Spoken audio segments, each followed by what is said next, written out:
Let's start with the search results page. The file needs to be named search.php. The template will be identical to the archive page with the exception of the template part that gets called in, and that's where all the differences happen.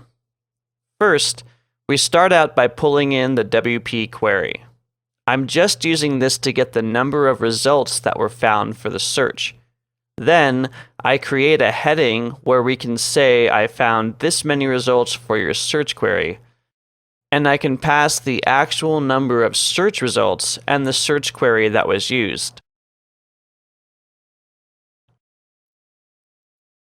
Below that, I will display the search form using the getSearchForm function, and we'll look at how to customize that next. Then I start my loop again. If have posts, while have posts the post. And for each post in the search results, I deal with it the same way I deal with most posts. I'm not going to get template parts to deal with the post formats here. I'm just going to write out the markup for each post after calling in the title from the title template part, use my theme hook alliance before, after, top, and bottom hooks, then display a post excerpt next to the post thumbnail if that exists.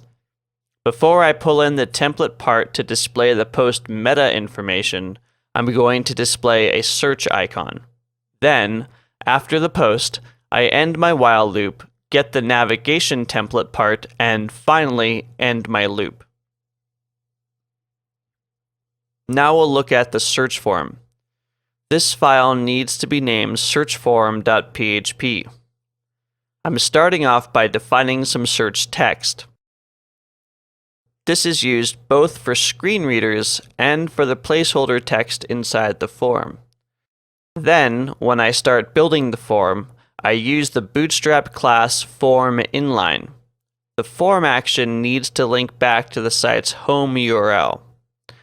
When I start building my form elements, I use my Bootstrap classes, opening a div with a form group class, create a label for screen readers only using the sr_only class, then use the form control class on my search input.